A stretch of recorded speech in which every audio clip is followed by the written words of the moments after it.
அசுரவாளின் பிறப்பு. எபிசோட் 1. நான் இருளால் சூழப்பட்டிருக்கிறேன். எழுந்ததும் அவனது முதல் எண்ணம் இதுவாக இருந்தது. நான் எங்கே இருக்கிறேன்? அவன் தனது கைகளை அசைக்க முயன்றான், ஆனால் தொடு உணர்வில் ஏதோ வித்தியாசம் இருந்தது. அவன் சிந்திக்க முயன்றான். அந்த ரவுடிகள் மார்பில் சுட்டதை அவன் தெளிவாக நினைவில் வைத்திருந்தான். நான் கோமாவில் இருக்கிறேனா? அவன் மீண்டும் நகரவும் கண்களை திறக்கவும் முயன்றான். ஆனால் அவன் உணர முடிந்ததெல்லாம் இறுக்கமாகவும் அடைபட்டதாகவும் இருந்தது. நான் இன்னும் உயிருடன் இருக்கிறேன் போல. என் வாழ்க்கையில் விரைவான மரணத்தை கூட அடைய முடியவில்லை. சரி, குறைந்தபட்சம் இங்கே வெப்பமாக இருந்தது. அவன் உடலில் ஒரு நிலையான வெப்பம் இருந்தது, அது சூழலை மிகவும் வசதியாக உணர வைத்தது. குறைந்தபட்சம் நான் விழித்த பிறகு என் பெற்றோர் என்னை சில நாட்கள் விடுவார்கள். ஒருவேளை இந்த வாய்ப்பை பயன்படுத்தி அந்த வீட்டிலிருந்து நிரந்தரமாக வெளியேறலாம். அவன் கிட்டத்தட்ட மரண அனுபவத்தை பயன்படுத்தி அந்த வீட்டிற்கு திரும்பாமல் இருக்க முடியுமா என்று யோசித்தான். பள்ளியில் இருந்து வெளியேறியதை பெற்றோரிடம் சொன்னால் அவர்கள் எப்படி எதிர்வினை புரிவார்கள்? அப்பா அதிகம் வருத்தம் காட்ட மாட்டார். ஆனால் அம்மா நிச்சயமாக பைத்தியமாகிவிடுவார். இப்போது சண்டை போடாமல் வீட்டில் என்னால் செய்யக்கூடிய ஒரே விஷயம் படிப்பது தான். ஒருவேளை அதையும் இழக்க நேரிடும். விளையாடுவது, புத்தகங்களை படிப்பது, குடிப்பது, இவையே அவன் விரும்பியவை. மற்ற அனைத்தும் அவனுக்கு சலிப்பை தான் ஏற்படுத்தின. அது அவனது உயர்நிலை பள்ளி வாழ்க்கையை கடுமையாக பாதித்தது. இதனால் வீட்டில் சூழ்நிலை மேலும் மேலும் கடினமானது. பள்ளி அவனுக்கு பொருந்தாது என்பதை ஏற்காமல் பெற்றோர்கள் எப்போதும் கத்திக்கொண்டே இருந்தனர். ஒருவேளை அந்த சூழ்நிலைக்கு நானே காரணம். அவன் தனது வாழ்க்கையின் பெரும்பகுதியை குடித்துக்கொண்டோ அல்லது புத்தகங்களில் தன்னை மறைத்து கொண்டோ கழித்தான். ஒரு மகனாக இன்னும் சிறப்பாக இருந்திருக்கலாம் என்பதை அவன் ஒப்புக்கொண்டான். இந்த நினைவு வந்ததும் வருத்தம் அவனை சூழ்ந்தது. அப்போது இதை நான் புரிந்திருந்தால் வெறுப்பை வெளிப்படுத்த மதுவை பயன்படுத்தியிருக்க மாட்டேன். ஒருவேளை குடும்பம் அமைதியாக இருந்திருக்கும். ஆனால் நடந்ததை மாற்ற முடியாது. 14 வயதில் அவனுக்கு ஏதோ சரியில்லை என்று உணர்ந்தான். நண்பர்கள் பெண்கள், ஆடம்பரங்கள், சமூக அந்தஸ்து ஆகியவற்றில் ஆர்வம் காட்டினர்.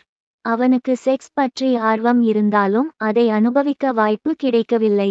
பொதுவாக சமூகத்தை மனிதர்கள் உருவாக்கிய விதிகளின் தொகுப்பாகவே அவன் பார்த்தான்.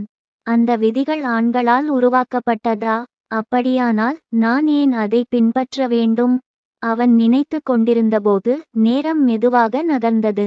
அவனது சிந்தனை வேகம் குறைந்து கொண்டிருந்தது. இறுதியில் இது பணத்தால் ஆளப்படும் உலகம். பணம் இருந்தால் எதையும் செய்யலாம்.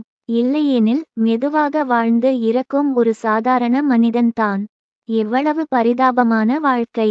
அவன் உடலை நகர்த்த முயன்றான், ஆனால் பயனில்லை.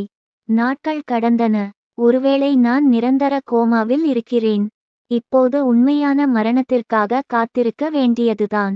அவனைச் சூழ்ந்த இருள் அவனது மனநிலையை பாதிக்கத் தொடங்கியது. அவனை சாதாரணமாக வைத்திருந்தது அவன் உடலில் இருந்த வெப்ப உணர்வு மட்டும். அப்போது இருளில் ஒரு சிறிய ஒளி தோன்றியது. அது மெதுவாக பெரிதாகியது. இது ஒரு மாற்றம். நான் இதை பின்பற்ற வேண்டும். திடீரென்று ஏதோ ஒரு அழுத்தம் அவனை அந்த இறுக்கமான இடத்திலிருந்து வெளிச்சத்தை நோக்கி தள்ளியது. அது மெதுவான, வேதனையான செயல்முறையாக இருந்தது. சில நேரத்திற்கு பிறகு இருள் ஒளியாக மாறியது. அந்த வெளிச்சம் மிகவும் பிரகாசமாக இருந்ததால் அவனது கண்கள் வலித்தன. அவன் சில குரல்களை கேட்டான், அவை அவனுக்கு தெரியாத மொழியில் இருந்தன. கண்கள் பழகியதும் அவனைச் சுற்றியதை அவன் பார்த்தான். ஒரு நடுத்தர வயது பருமனான பெண் அவனை கவலையுடன் பார்த்து கொண்டிருந்தாள். அவள் அவனது மார்பை மெதுவாக தொட்டாள். ஆனால் விசித்திரமாக அவளது கை அவனது முழு உடலையும் மூடியது போல இருந்தது. என்ன நடக்கிறது? அவள் அவனை திருப்பி மெதுவாக பின்புறத்தில் அறைந்தாள். அந்த லேசான அறைதலே அவனுக்கு வலியாக உணரப்பட்டது. என்ன செய்கிறீர்கள் என்று கத்த முயன்றான். ஆனால் அவன் வாயிலிருந்து வந்தது கூர்மையான அழுகை. அதை கேட்டதும் அறையில் இருந்தவர்கள் அமைதியடைந்தனர். அந்த பெண் அவனை ஒரு படுக்கையில் படுத்திருந்த வெளிரிய அழகான பெண்ணிடம் கொடுத்தாள். இது ஒரு பையன், அம்மா, மிகவும் ஆர்வமுள்ளவன் என்று அவள் சொன்னாள். அவனுக்கு அந்த மொழி புரியவில்லை. ஆனால் இப்போது அவன் புரிந்து கொள்ளத் தொடங்கினான். நான் மறுபிறவி எடுத்தேனா? அந்த பெண் அவனை தன்னிடம் அணைத்துக் கொண்டு பாலூட்டத் தொடங்கினாள். முன்பு இருந்தால் இது பெருமையாகச் சொல்லும் விஷயம். ஆனால் இப்போது அது வேறுபட்ட உணர்வாக இருந்தது. சிறிது நேரத்தில் அவன் மயக்கத்தில் ஆழ்ந்தான். நான் உனக்கு நோவா என்று பெயர் வைப்பேன். நோவா பால்வின் நல்ல பெயர். அவன் தன் புதிய அம்மாவை பார்த்தான். நீண்ட கருமையான முடி, பனிநீல கண்கள். அம்மா அழகாக இருக்கிறார்கள். அப்போது கதவு திறந்தது. ஒரு கடுமையான முகத்துடன் இருந்த மனிதன் உள்ளே வந்தான். அனைவரும் அவனை பார்த்து வணங்கினர். லில்லி, குழந்தையை பார்க்கட்டுமா? லில்லி என் அம்மாவின் பெயர். அவன் குழந்தையை எடுத்துக்கொண்டு ஆய்வு செய்தான். மெல்லியவன், ஆனால் புத்திசாலித்தனம் இருக்கிறது. போர்வீரன் ஆகாமல் இருந்தாலும் ஒரு காவலனாக வெற்றி பெறலாம். அவன் குழந்தையை திருப்பிக் கொடுத்து வெளியேறத் தொடங்கினான். அப்போது லில்லி மெதுவாக அழைத்தாள். ரீட், அவன் உன் மகன். அவன் ஒரு சாதாரண காவலனை விட அதிகமாக இருக்க முடியாதா? ரீட் திரும்பி பார்த்து சொன்னான்.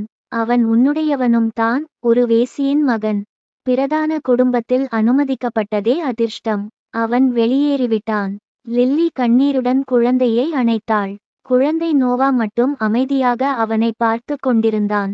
இந்த குடும்பம் சாதாரணமில்லை. இந்த உலகத்தை நான் விரைவில் கற்றுக்கொள்ள வேண்டும். அந்த எண்ணத்துடன் அவன் கண்கள் மெதுவாக மூடியது. அவன் தூங்கினான்.